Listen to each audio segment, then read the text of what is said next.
하나님의 말씀은 창세기 3장 14절로부터 우리 21절까지의 말씀입니다. 그 가운데 우리 15절만 우리 함께 합독하도록 하겠습니다. 우리 15절만 함께 읽겠습니다. 시작. 내가 너로 여자와 원수가 되게 하고 내 후손도 여자의 후손과 원수가 되게 하리니 여자의 후손은 내 머리를 상하게 할 것이요 너는 그의 발꿈치를 상하게 할 것이니라 하시고 아멘. 네, 성경은 인간을 우리 세 가지 상태로 구분하여 계시하고 있습니다. 첫째는 타락하기 이전 원래 상태의 인간입니다.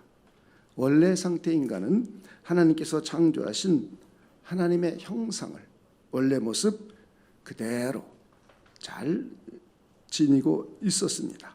하나님의 영성적인 형상과 지성적인 형상, 하나님의 도덕적인 형상과 사회적인 형상, 그리고 하나님의 정치적인 형상을 잘 지니고 있었습니다. 그뿐만 아니라 하나님을 아는 참 지식인 진리와 하나님과 올바른 관계를 맺는 종교적인 의와 하나님의 백성으로 구별된 거룩함을 가지고 있었습니다. 그래서 하나님과 관계를 잘 맺었습니다. 그리고 부부관계가 좋았습니다. 인간관계를 잘 맺었습니다.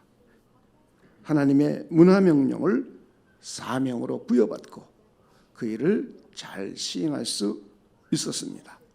그리고 원래 상태의 인간은 하나님과 자연적인 관계이며 더 나아가서 언약적인 관계였습니다.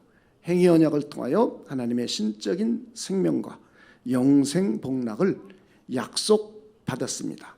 그리고 원래 상태의 인간은 하나님의 언약을 지킬 수 있는 충분한 역량을 가지고 있었습니다. 하나님의 계명에 자신의 의지로 순종할 수 있는 충분한 능력을 소유했습니다.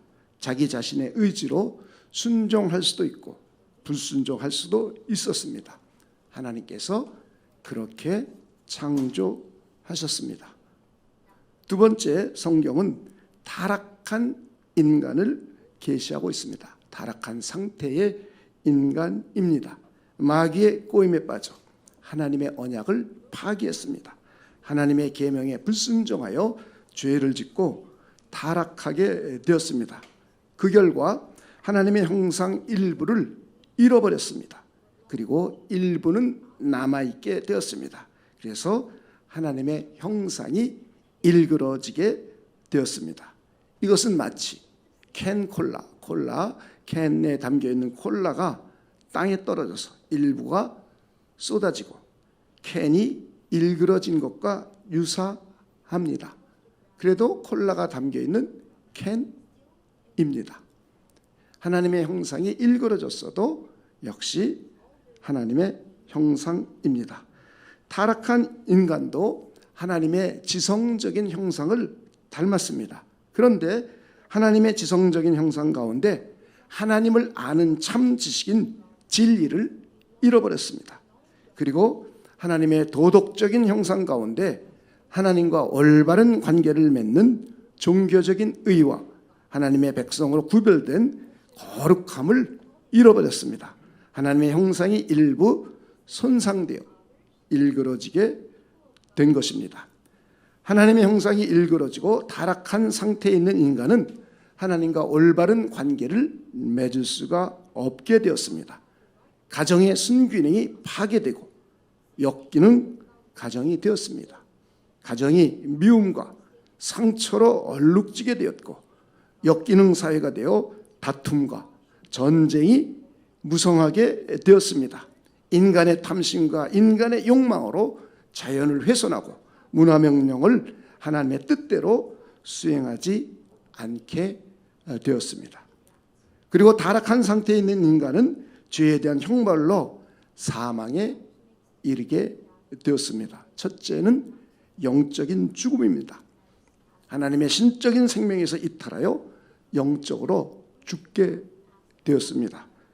두 번째는 이 세상에서 고난과 고통을 받으며 몸이 서서히 죽어가게 되었습니다. 여기에 예외된 인간은 단 한 명도 없습니다. 세 번째, 몸과 영혼이 분리되어 몸은 흙으로 돌아가고 영혼은 지옥으로 가서 고통당하는 몸의 죽음입니다. 네 번째, 최후 심판 때 흙으로 돌아갔던 몸이 부활하여 지옥에 있던 영혼과 재결합한 후 영원한 불못에 던져져 영원토록 고통을 받게 되는 영원한 죽음입니다. 이것이 타락한 상태에 있는 인간이 처해진 운명입니다. 그래서 성경은 본질상 진노의 자녀라고 말씀하고 있습니다. 셋째는 구원받은 상태에 있는 인간이 있습니다. 구원은 타락한 상태로부터의 구원입니다. 사람들이 구원받는다. 근데 구원에 대한 개념을 잘 이해하지 못하고 있어요. 구원은 원래 상태에 있던 인간이 하나님의 언약을 파기하고 죄를 지었습니다. 그래서 타락한 상태에 처하게 되었습니다. 하나님의 형상이 일그러지고 그 형벌로 죽게 되었습니다. 죽음은 성경을 전자에도 말한 것처럼 네 가지로 계시하고 있습니다. 이 사망을 이해해야 하나님의 은혜가 얼마나 큰지를 이해할 수 있고 우리의 구원이 얼마나 감격적인지를 이해할 수가 있습니다. 죄를 짓고 타락하여 사망에 처하게 된 상태로부터 구원을 받는 겁니다. 그래서 하나님의 신적인 생명을 회복하고 영생 복락을 보장받게 되었습니다. 영원한 하나님의 신적인 생명을 보장받게 된 겁니다. 그리고 일그러졌던 하나님의 형상이 회복되는 것입니다. 구원받은 상태의 인간은 잃어버렸던 하나님의 형상을 회복하고 일그러진 하나님의 형상을 회복했습니다. 유일하신 참 하나님과 그의 보내신 자 예수 그리스도를 알게 되었습니다. 하나님을 아는 참 지식인 진리를 회복한 것입니다. 믿음으로 하나님과 올바른 관계를 맺게 되었고 하나님의 거룩한 백성이 되었습니다. 여러분 믿으십니까? 우리가 구원받았다는 것은 영생 복락만 소유한 것이 아니라 하나님과 우리의 관계가 회복된 겁니다. 하나님을 알게 되었고 하나님이 보내신 자 우리 주 예수 그리스도를 알게 되어서 영생을 소유하게 됐어요. 그리고 하나님의 은혜 안에 거할 수 있는 자가 되었어요. 하나님을 예배할 수 있는 백성이 되었어요.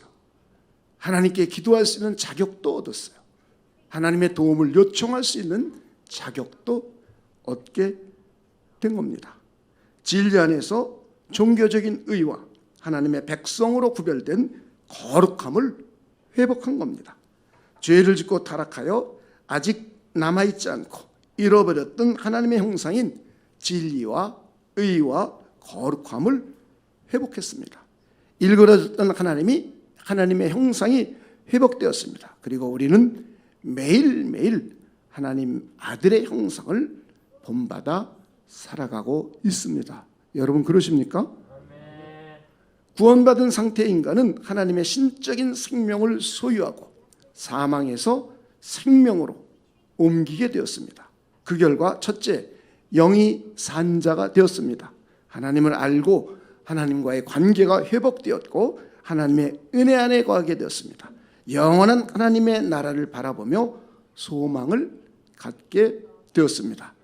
둘째, 내 몸이 서서히 죽어가며 고난과 고통을 당해도 영원한 하나님의 나라를 바라보며 소망 가운데 기뻐하게 되었습니다.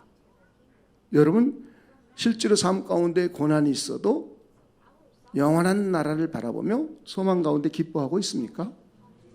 이게 정상적인 신앙인의, 모습입니다. 로마서 5장은 그렇게 말씀하고 있어요. 참 신앙인의 모습, 구원받은 상태에 있는 인간의 모습은 이 세상에서 그 어떤 환난과 고난을 당할지라도 그리스도로 말미암아 미래의 영원한 나라를 바라보며 기뻐하고 즐거워할 수 있게 되었다고 선언하고 있습니다. 이제부터 나의 고난이 죄에 대한 형벌적 고난이 아님을 알게 된 겁니다.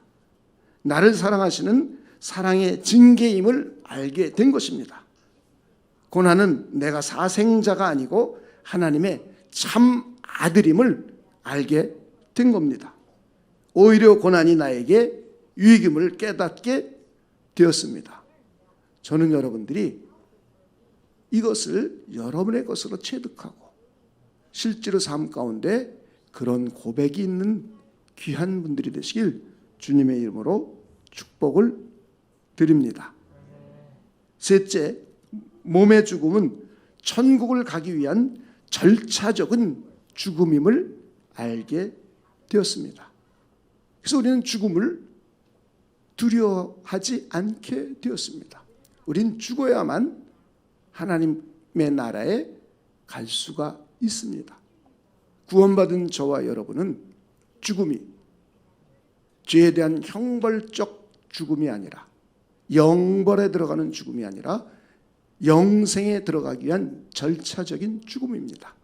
하나님의 나라에 들어가기 위한 절차적인 죽음입니다.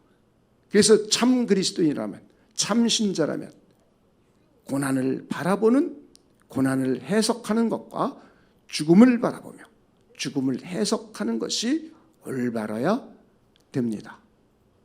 저는 여러분들이 그런 신앙인이 되기를 주님의 이름으로 축원을 드립니다. 넷째는 몸이 부활하여 하나님의 신적인 영원한 생명을 소유하고 하나님과 함께 영원히 살게 되었습니다.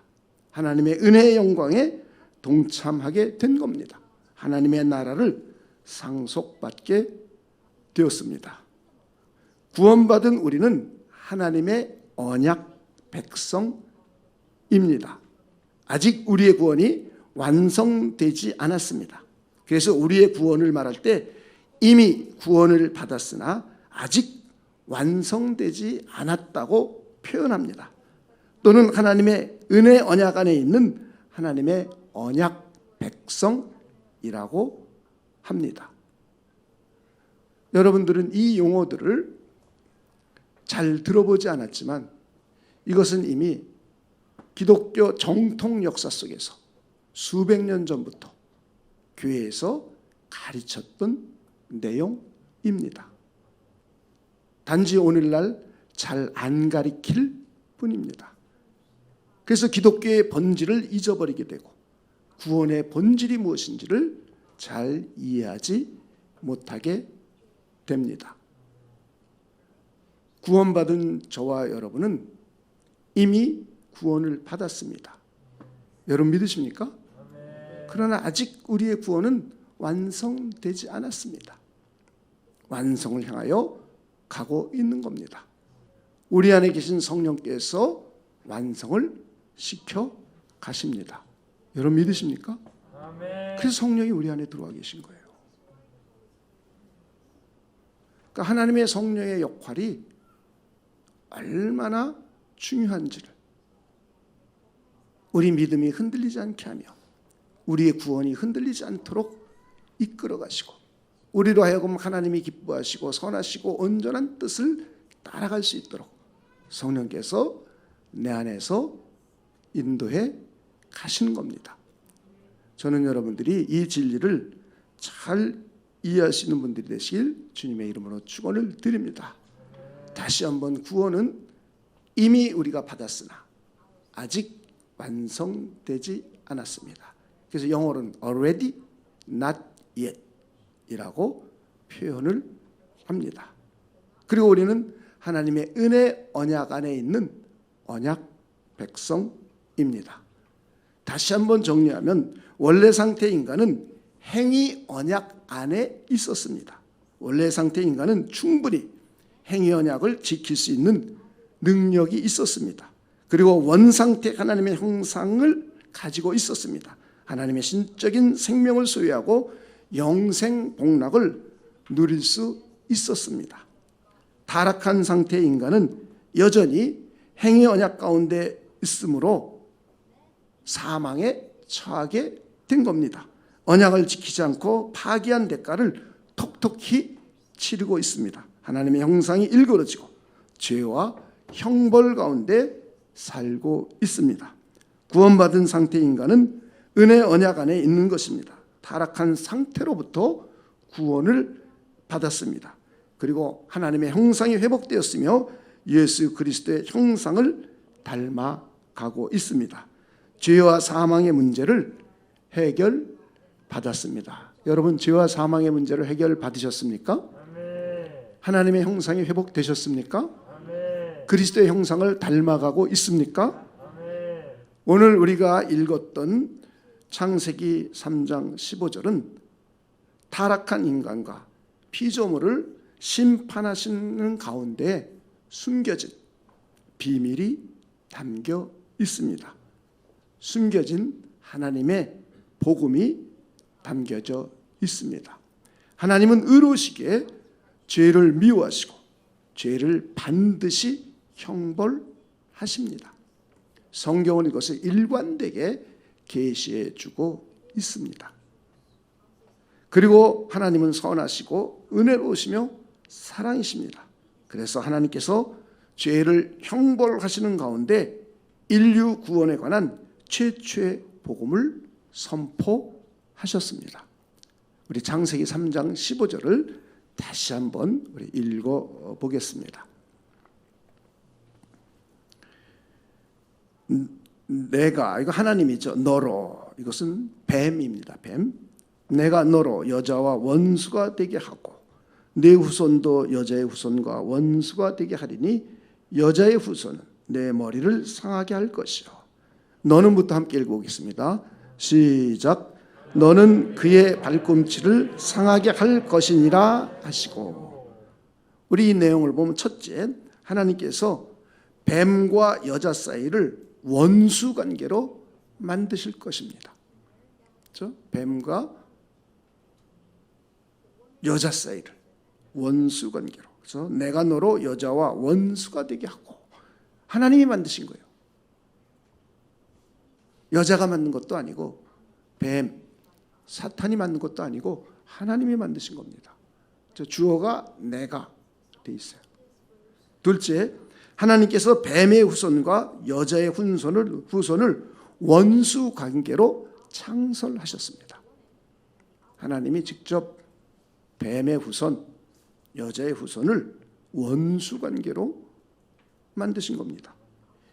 인류 역사에는 여자의 후손 공동체와 뱀의 후손 공동체가 존재합니다. 여자의 후손 공동체는 하나님의 백성 공동체이며 구원받은 공동체입니다.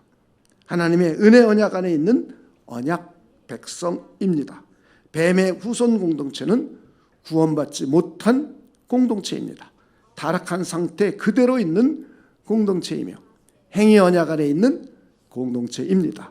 죄와 사망 가운데 거하며 음부의 권세 아래 있는 공동체입니다.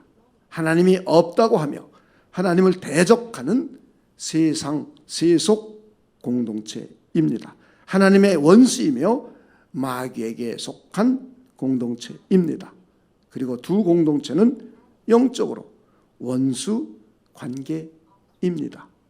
전능하신 하나님께서 그렇게 창설하셨습니다. 교회 공동체는 영적인 전쟁을 하는 공동체입니다. 인간이 죄를 짓고 타락하자. 인간이 죄를 짓고 타락하기 이전에는 이제 그들은 생육하고 번성하고 충만하여 에덴 동산으로부터 출발하여서 하나님의 뜻을 이루며 하나님의 문화 명령을 수행해 갈 때 그들은 영생 복락을 보장받았습니다. 약속을 받았습니다. 그런데 인간이 하나님의 언약을 파기하고 하나님의 계명을 불순종하여 죄를 짓고 타락하게 되자 이제 인류는 두 공동체로 나뉘게 됩니다. 하나의 공동체는 뱀의 후손 공동체요, 하나의 공동체는 여자의 후손 공동체입니다. 그리고 둘 사이에는 영적인 전쟁이 치열하게 진행됩니다. 이것이 인류 역사입니다. 에베소서 6장 12절은 그래서 교회는 영적인 전쟁을 하고 있는, 영적으로 마귀와 직접 삿발을 잡고 씨름을 하고 있는 상태라고 우리에게 계시해 주고 있습니다. 한번 요 에베소서 6장 12절을 함께 보겠습니다. 우리의 씨름은 혈과 육을 상대하는 것이 아니요 통치자들과 권세들과 이 어둠의 세상 주관자들과 하늘에 있는, 그 다음 읽어봅시다. 시작. 악의 영들을 대함 상대함이라. 그러니까 교회 공동체는 씨름을 하고 있는 겁니다. 그런데 혈과 육, 이 세상에 보이는 물리적인 싸움을 하고 있는 것이 아닙니다.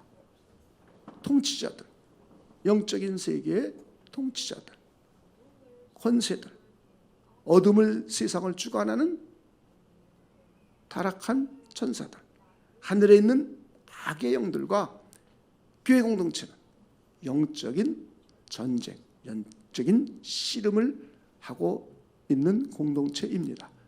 이것은 처음 믿는 사람이나 신앙을 오래 갖고 있는 사람이라 동일하게 마귀와 사탄과 귀신들과 삿발을 잡고 있습니다. 여러분 씨름 선수들을 보면 삿바 붙잡고 있을 때 땀을 뻘뻘 흘리며 에너지를 얼마나 씁니까? 그래서 저와 여러분의 삶이 괴로운 거예요. 지금 우리는 마귀와 씨름하고 있는 거예요. 손 붙들고. 그들은 우리를 죄 가운데로 인도하려고 그러죠. 그들은 우리를 사망 가운데로 이끌어가려고 그러죠. 그들은 우리를 세상을 사랑하는, 하나님을 대적하는 자들을, 그들이 만든 사상을 따라가도록 유혹하고 있죠. 그들은 수많은 악행을 이 세상에 만들어 가고 있습니다. 그래서 우리는 그들과 씨름을 하면서 땀을 흘리고 불을 떨고, 그리고 어느 때는 그들에게 메꿔짐을 당해서 바닥에 누워서 헤매이고 있는 겁니다. 그렇다면 우리는 영적으로 얼마나 무장해야 될지 이해해야 됩니다. 이것은 특별한 사람에게 주신 말씀이 아니라 교회 공동체를 향하여, 교회 공동체는 이제 새로운 하나님의 공동체가 되었는데 이제는 모든 관계가 새롭게 되었다 라고 말하면서 하나님과의 관계, 부부관계, 그리고 여러 가지 관계를 설명하면서 마지막 결론적으로 영적인 관계를 우리에게 소개해 주고 있는 겁니다. 교회 공동체 구성원이 된 저와 여러분은 한 사람도 예외 없이 마귀와 지금 삿발을 붙잡고 있는 겁니다. 삿발을 놓으면 우리는 쓰러집니다. 오히려 삿발을 붙잡고 그들을 메어 꽂을 수 있도록 영적인 힘과 영적인 권세와 영적인 능력을 키워가야 합니다. 이미 교회 공동체에는 음부의 권세를 이길 수 있는 힘을 이미 우리에게 주셨습니다. 하나님의 자녀되는 권세를 사용할 수 있는 권한까지 저와 여러분에게 이미 하나님께서 주셨습니다. 몰라서 안 쓰고 있고 몰라서 당하고 있는 것 뿐입니다. 저는 여러분들이 잘 깨닫고 이해하고 그리고 회복해서 넉넉히 이 세상을 이길 수 있는 분들이 되시길 주님의 이름으로 축원을 드립니다. 이렇게 뱀의 공동체와 그리고 여자의 후손의 공동체는 영적인 원수 관계로 하나님께서 창설하셨습니다. 셋째는 하나님께서 여자의 후손을 통하여 뱀의 머리를 상하게 할 것이고 뱀은 여자의 후손의 발꿈치를 상하게 할 것이라고 말씀하셨습니다. 하나님께서 여자의 후손으로 예수 그리스도를 보내시고 마귀의 사망 권세를 무찌르시고 여자의 후손 공동체를 구원할 것을 약속하신 겁니다. 우리는 성경을 몇 군데 찾아보도록 하겠습니다. 이사야서 우리 7장 14절을 함께 보겠습니다. 그러므로 주께서 친히 징조를 너에게 주실 것이요. 그 다음 읽어봅시다. 시작. 보라, 처녀가 잉태하여 아들을 낳을 것이요 그 이름을 임마누엘이라 하리라. 이제 우리 한번 마태복음 1장 18절부터 25절까지를 보겠습니다. 예수 그리스도의 나심은 이러하니라. 그의 어머니 마리아가 요셉과 약혼하고 동거하기 전에 성령으로 잉태된 것이 나타났더니 그의 남편 요셉은 의로운 사람이라 그를 드러내려 아니하고 가만히 끊고자 하여 이 일을 생각할 때에 주의 사자가 현명하여 이르되 다윗의 자손 요셉아 내 아내 마리아 데려오기를 무서워하지 말라. 그 다음 읽어봅시다. 시작. 그에게 잉태된 자는 성령으로 된 것이라 아들을 낳으리니 이름을 예수라 하라. 이는부터 함께 읽어보겠습니다. 시작.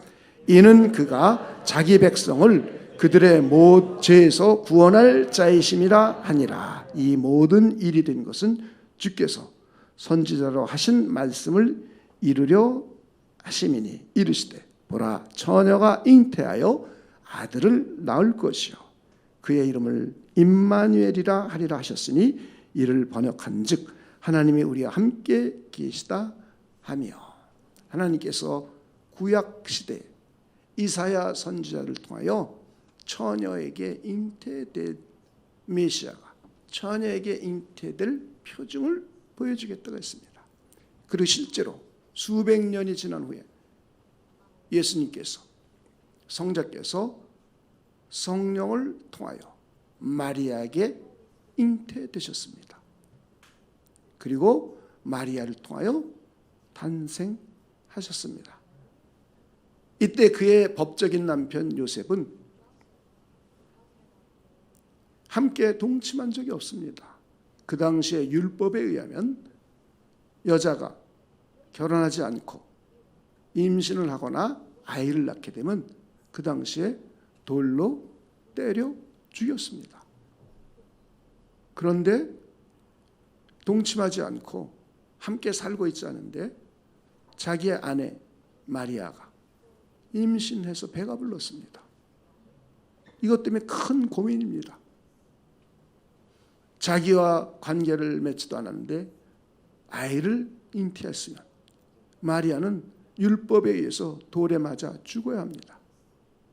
그래서 고민하고 있을 때에 하나님의 천사가 그에게 나타나서 그에게 잉태된 것은 성령에 의한 것이고 하나님의 말씀이 이루어진 것이라고, 바로 수백 년 전 이사야 선지자를 통하여 말씀하신 것이 이루어졌고 그가 자기 백성을 그들의 죄에서 구원하여 함께 임마누엘 하시는 것이라고 소개해 주고 있습니다. 그리고 갈라디아서에서는 때가 되어서 하나님이 그의 아들을 여자에게서 나게 하셨다고 말씀하고 있습니다. 그러므로 해서 우리의 죄를 속량하고 저와 여러분으로 말미암아 하나님의 아들의 명분을 얻게 하려고 하나님께서 당신의 아들을 때가 되어서 여자에게 태어나게 하셨고 율법 아래 태어나게 하셨다고 말씀을 하고 있습니다. 그리고 족보는 일반적으로 남자가 누구를 낳았다라는 표현을 하고 있습니다.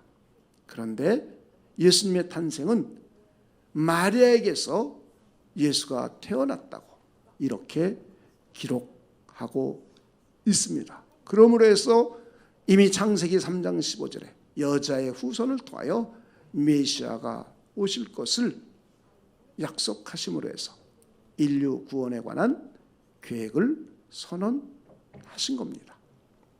그 예언을 따라서 중간에 이사야 선지자를 통하여 예언하시고, 그리고 실제로 예수 그리스도께서 성령에게 잉태되어서 마리아에게 태어나셨고, 그리고 갈라디아서는 여자에게 태어났다고 말하고 있습니다. 그리고 마태복음에서 족보를 기록할 때는 아브라함은 누구를 낳고 누구를 낳고 누구를 낳고 기록하다가 결국은 남자가 누구를 낳느냐로 기록했습니다. 그러나 마지막에 그리스도의 탄생을 말할 때는 마리아에게서 태어났다고 기록하고 있습니다. 그러므로 해서 여자의 후손에 관한 성취를 성경은 기록하고 있습니다. 우리 한번 그 마태복음만 한번 보겠습니다. 마태복음 1장 1절부터 한번 보겠습니다. 아브라함과 다윗의 자손 예수 그리스도의 계보라. 이건 족보를 얘기하는 겁니다. 아브라함이 이삭을 낳고, 남자죠. 이삭은 야곱을 낳고, 야곱은 유다와 그의 형제들을 낳고, 유다는 다말에게서 베레스와 세레를 낳고, 베레스는 헤스론을 낳고, 헤스론은 람을 낳고, 그리고 16절로 한번 뛰어가 봅시다. 야곱은 마리아의 남편 요셉을 낳았으니, 그렇죠? 요셉까지는 남자가 남자를 낳았다 이렇게 표현하고 있습니다. 그 다음 읽어봅시다. 시작. 마리아에게서 그리스도라 칭하는 예수가 나시니라. 족보 기록 방법대로 기록하려면 요셉에게서 그리스도라 칭하는 예수가 나았다 이렇게 기록해야 돼요. 근데 성경은 그렇게 기록하고 있지 않습니다. 마리아에게서 그리스도라 칭하는 예수가 탄생했다고, 바로 여자의 후손임을 우리에게 보여주고 있습니다. 그래서 예수님께서는 십자가상에서 우리의 모든 죄를 사하시고 마귀를 무찌르셨습니다. 골로새서 한번 2장 13절로부터 15절까지를 보겠습니다. 골로새서 2장 13절로부터 15절까지입니다. 또 범죄와 육체의 무할례로 죽었던 너희를 하나님이 그와 함께 살리시고, 읽어봅시다. 시작. 우리의 모든 죄를 사하시고. 여러분, 우리의 모든 죄를 예수께서 십자가상에서 사하셨음을 믿으십니까? 아멘. 15절로 건너뛰어 봅시다. 통치자들과 권세들을, 사단을 말하고 있는 겁니다. 무력하여 드러내어 구경거리로 삼으시고. 그 다음 읽어봅시다. 시작.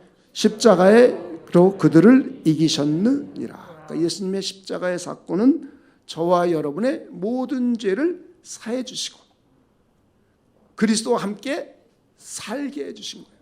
그렇죠? 하나님의 부활 생명을 우리가 소유하게 돼서 영생을 소유하게 된 겁니다. 그리고 십자가에서 마귀를 무너뜨린 겁니다. 뱀의 후손으로 상징되었던 마귀는 예수 그리스도의 뒤꿈치를 문 것, 십자가에 그를 못 박았으나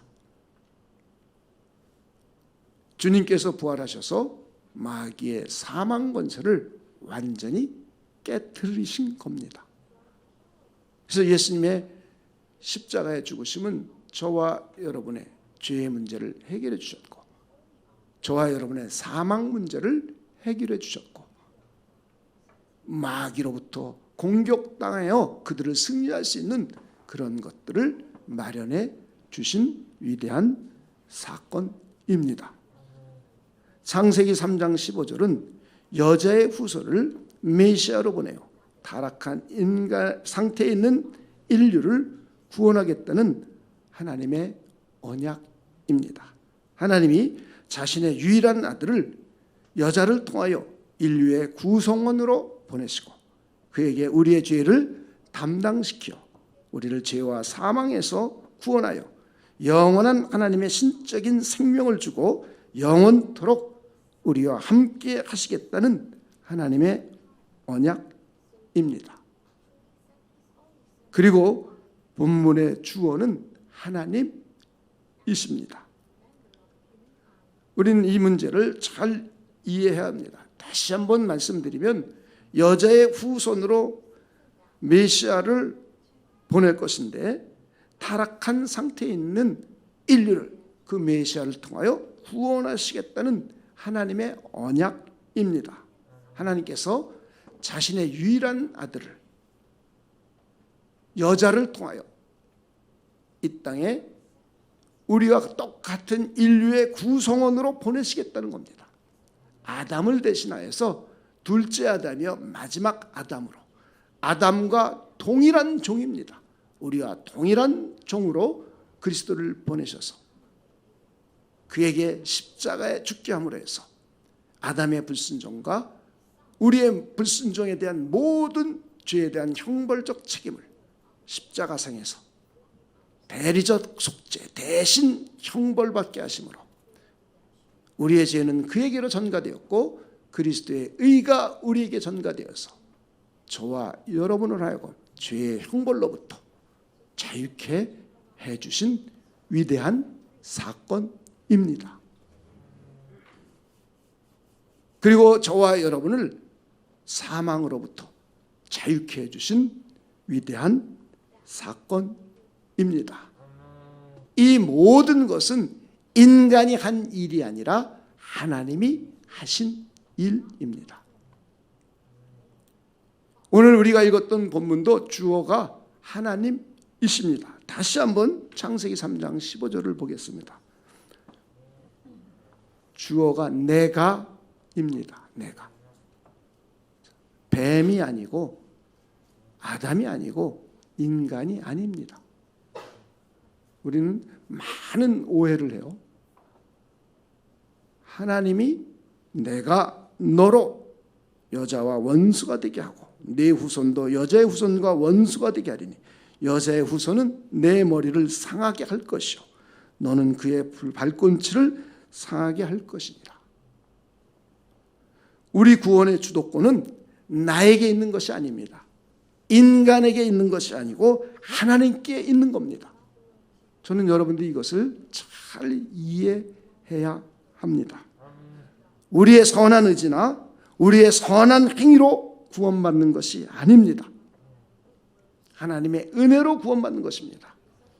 에베소서에서도 이 문제를 잘 보여주고 있습니다. 에베소서 2장 8절과 9절을 한번 읽어보겠습니다.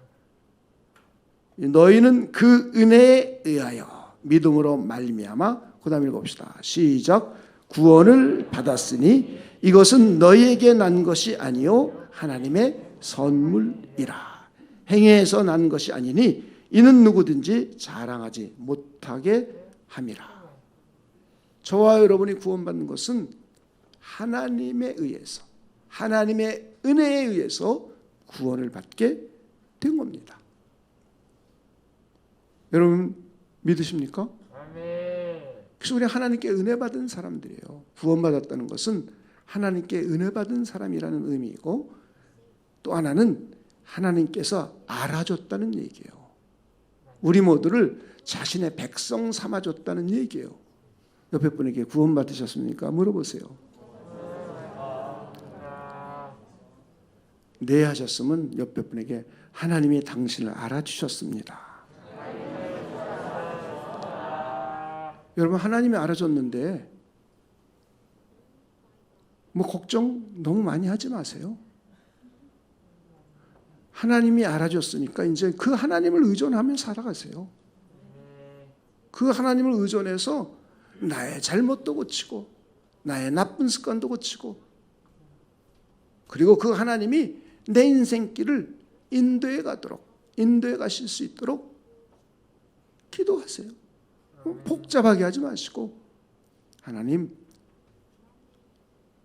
나를 구원해 주셨으니 하나님이 나에게 은혜를 주시고 나를 알아주셨으니 이제부터 내 인생 하나님이 책임져 주십시오. 하나님께서 이끌어 주십시오. 나의 나쁜 것들은 고치겠습니다. 하나님 인도해 주십시오. 할렐루야. 여러분이 그런 복된 삶이 되시길 주님의 이름으로 축원을 드립니다. 하나님께서 여자의 후손을 보내시어 타락한 죄인을 구원하겠다고 약속하셨습니다. 인간을 깨어 타락하게 한 원수 마귀를 무찌르시겠다고 약속하셨습니다. 우리는 하나님의 언약을 수납하여 받아들임으로 구원받는 것입니다.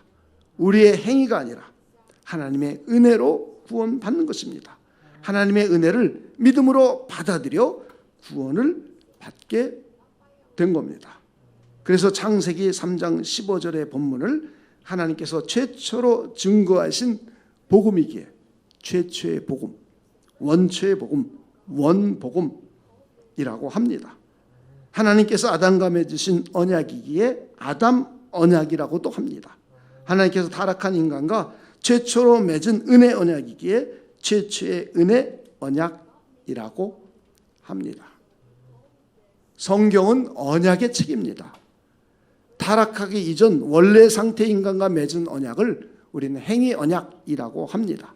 그리고 타락한 상태의 인간과 맺은 언약을 은혜 언약이라고 합니다.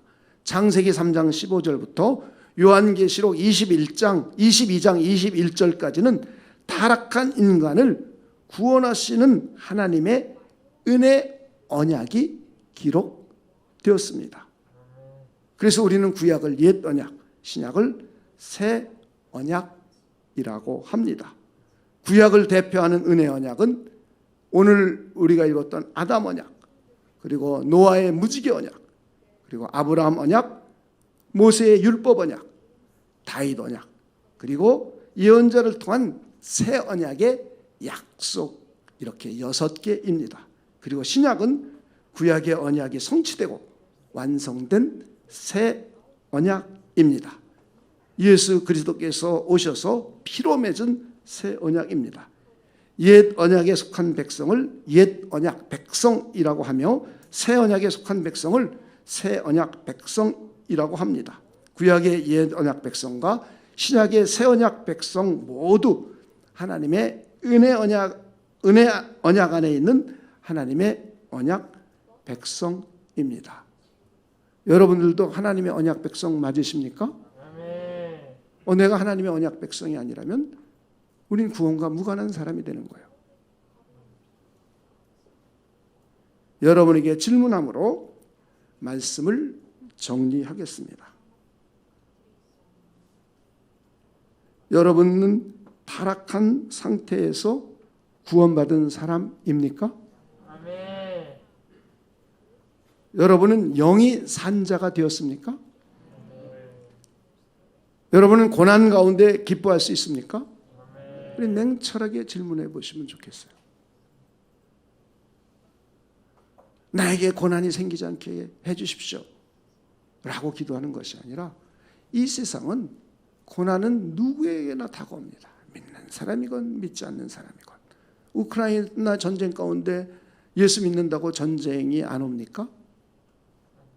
믿는 사람이라고 IMF를 맞이하지 않습니까? 그건 잘못된 가르침이에요. 성경은 그렇게 계시하고 있지 않습니다. 자기식으로 성경을 이해하고 자기식으로 말하는 거죠. 성경은 누구에게나 일반 은총을 다 부여해 주셨고 자연 법칙 속에서의 은혜와 복을 주셨어요. 타락하기 전에 이미 주셨고 타락한 이후에도 노아를 통하여 무지개 언약을 통하여 다시 한번 언약해 주셨어요. 자연 법칙, 생육하고 번성하고 충만한 이 자연 법칙, 온 우주가 돌아가는 자연 법칙, 그것을 통해서 주는 많은 은혜와 복들 누구에게나 줬다. 단지 사망만, 형벌만, 다시는 물로 형벌하지 않겠다고 하셨습니다. 이것은 미래 종말의 심판과 예수 그리스도의 십자가에서 저와 여러분의 죄를 심판하실 것을 유추해서 생각해 볼 수가 있습니다. 누구에게나 고난이 오는 거예요. 그런데 믿음의 사람은 고난을 대하는 해석이 달라지는 겁니다. 믿지 않는 사람은 고난이 하나님의 형벌적인 고난이에요. 죄에 대한 형벌, 행위 언약 안에 있는 죄에 대한 형벌에 대한 고난입니다. 저와 여러분은 하나님의 참 아들로서 하나님이 우리를 사랑하시는 표현으로 사생자가 아니라는 표시로 주시는 징계입니다. 그래서 성경은 많은 사람들이 고난은 나에게 유익이라 라고 고백하고 있습니다. 저와 여러분의 신앙도 고난이 나에게 유익이다 라고 고백할 수 있는 신앙인들이 되시길 주님의 이름으로 축원을 드립니다. 그리고 이 고난을 믿음을 통해서 충분히 극복하고 이겨낼 수 있도록 승리할 수 있도록 하나님께서 역사해 주시는 겁니다. 그래서 우리는 믿음으로 세상을 이길 수 있다고 성경은 우리에게 계시해 주고 있습니다. 현재의 고난이 여러분에게 유익입니까? 여러분 고난 가운데 믿음을 부여잡고 헤쳐나가겠습니까? 뚫고 나가겠습니까? 승리하시겠습니까? 몸의 죽음이 천국 가는 절차적인 죽음임을 인정하십니까? 당신은 몸이 부활하여 하나님의 은혜의 영광을 누리며 하나님과 함께 영원히 살 것을 믿으십니까? 여러분은 성경을 탐구하며 하나님을 아는 참 지식인 진리를 추구해 가시겠습니까? 여러분께서 현재 하나님과 올바른 관계를 잘 맺고 있습니까? 우리 진지하게 질문해 봐야 합니다. 당신은 현재 하나님의 거룩한 백성답게 살아가고 있습니까? 우리 기도하겠습니다. 하나님, 우리 인간에 대해서 그리고 우리는 바로 하나님의 언약 아래에 있는 사람들임을 다시 한번 생각해 보게 되었습니다. 성령께서 이 진리들을 우리가 잘 이해하고 믿음으로 받아들여 우리의 삶 가운데 적용함으로 믿음으로 승리하고 고난 가운데도 소망을 가지고 기뻐하고 즐거워하며 믿음으로 넉넉히 이겨나갈 수 있도록 우리 모두를 축복하여 주시옵소서. 이 가운데 미래에 대하여 고민하고 있는 사람들이 있습니다. 전능하신 하나님께서 역사해 주셔서 하나님께 믿음을 드리고 하나님의 인도하심을 믿음으로 바라볼 수 있는 복된 사람들 되도록 하나님께서 역사하여 주시옵소서. 이 가운데 자신의 잘못된 습관이나 잘못된 성품을 고치기를 소망하는 사람들이 있습니다. 하나님께서 역사해 주셔서 하나님이 기뻐하시는 좋은 신앙인으로, 좋은 성품으로, 또 좋은 지혜자로 하나님께서 고쳐주시고 성장시켜 주시옵소서. 이 가운데는 가정이 믿음 안에서 신실한 가문을 이루어가고 하나님의 믿음을 자자손손이 물려주는 복된 가문을 세워가기를 원하는 사람들이 있습니다. 주께서 역사하여 주셔서 믿음의 신실한 가문을 세워가도록 하나님께서 축복하여 주시옵소서. 이 가운데 자녀가 없어서 자녀의 출생을 위하여 기도하고 있는 이들이 있습니다. 전능하신 하나님께서 역사해 주셔서 죽은 자를 살리시는 하나님, 없는 것을 있는 것 같이 부르시는 전능하신 하나님께서 그 가정에 태문을 열어 자녀를 갖도록 하나님께서 역사하여 주시옵소서. 이 가운데 육신의 질병 때문에 고민하고 있는 사람들이 있습니다. 하나님께서 역사해 주셔서 치료하시는 하나님을 경험하도록 하나님 축복하여 주시옵소서. 감사를 드리며 예수님의 이름으로 기도하옵나이다. 아멘.